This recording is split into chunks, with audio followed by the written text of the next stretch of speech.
সন্মানীয় আজিৰ এই সভাৰ সভাপতি মহোদয়, শ্ৰদ্ধাৰ প্ৰধান শিক্ষক মহোদয়, শ্ৰদ্ধাৰ শিক্ষক শিক্ষয়িত্ৰীবৃন্দ, অভিভাৱক বৃন্দ আৰু মোৰ বন্ধু বান্ধৱীসকল, আজিৰ এই গৌৰৱময় দিনটোত আপোনালোক সকলোকে মোৰ আন্তৰিক শুভেচ্ছা জনাইছোঁ।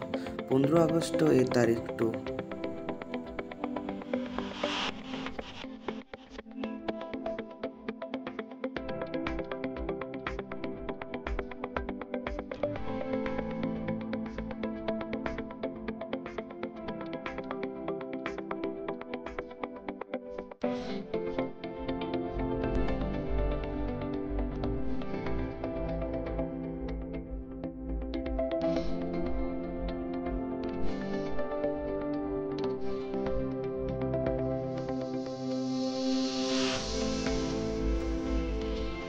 কেৱল এটা দিন নহয়, ই হৈছে ভাৰতবৰ্ষৰ আত্মসন্মান, সাহস আৰু ত্যাগৰ প্ৰতীক।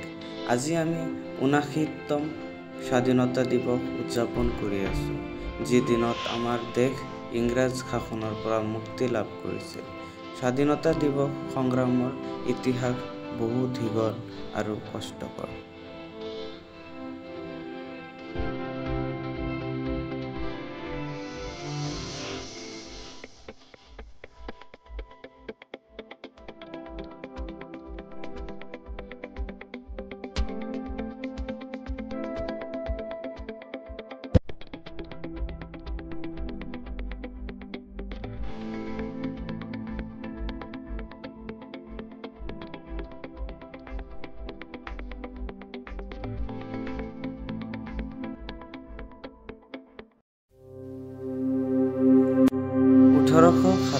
চনত প্ৰথম স্বাধীনতা যুদ্ধৰ পৰা আৰম্ভ কৰি মহাত্মা গান্ধীৰ অহিংসা আন্দোলন, নেতাজী সুভাষ চন্দ্ৰ বসুৰ আজাদ হিন্দ ফৌজ, ভগৎ সিং, ৰাণী লক্ষ্মীবাই, বিপিন চন্দ্ৰ পাল, লালা লাজপত ৰায় আৰু বহু সাহসী দেশভক্তৰ ত্যাগেৰে ভাৰত স্বাধীন হ'ল।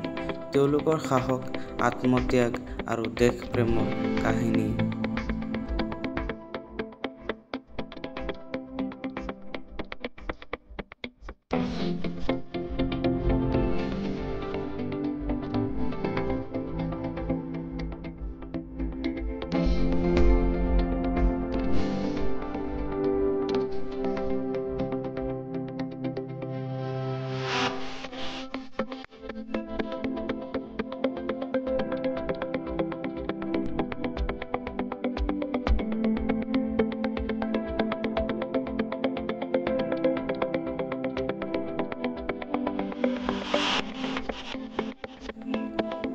আজিও আমাৰ হৃদয়ত জীয়াই আছে।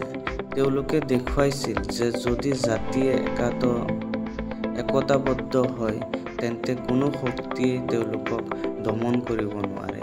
ছাত্ৰ-ছাত্ৰীসকল, আজিৰ দিনটোত আমি কেৱল পতাকা উত্তোলন নকৰোঁ, আমি প্ৰতিজ্ঞা কৰোঁ যে আমি দেশৰ গৌৰৱ ৰক্ষা কৰিম।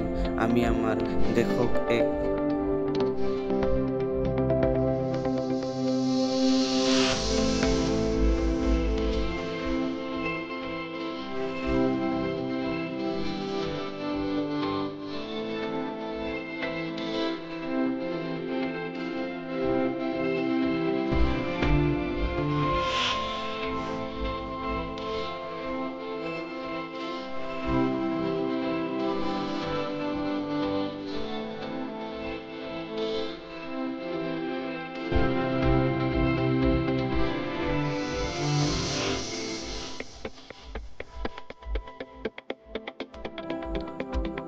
উন্নত, শান্তিপূৰ্ণ আৰু শক্তিশালী ৰাষ্ট্ৰৰূপে গঢ়ি তুলিম। অৱশেষত স্বাধীনতা দিৱসৰ এই পবিত্ৰ অৱসৰত আমি সকলোৱে প্ৰতিজ্ঞা লওঁ যে আমি আমাৰ দেশ আৰু অসমৰ মাটিক সদায় মৰম কৰিম, সন্মান কৰিম আৰু আগবঢ়াবলৈ চেষ্টা কৰিম।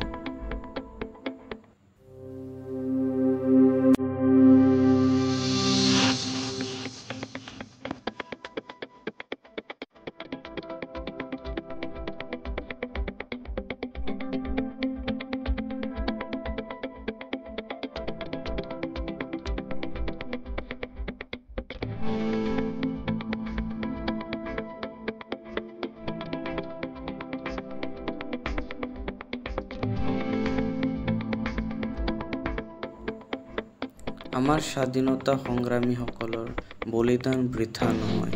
আমি সেই স্মৃতিক আদৰণি জনাই আগলৈ আগবাঢ়িম। সকলোকে ধন্যবাদ। জয় হিন্দ, জয় ভাৰত, জয় অসম।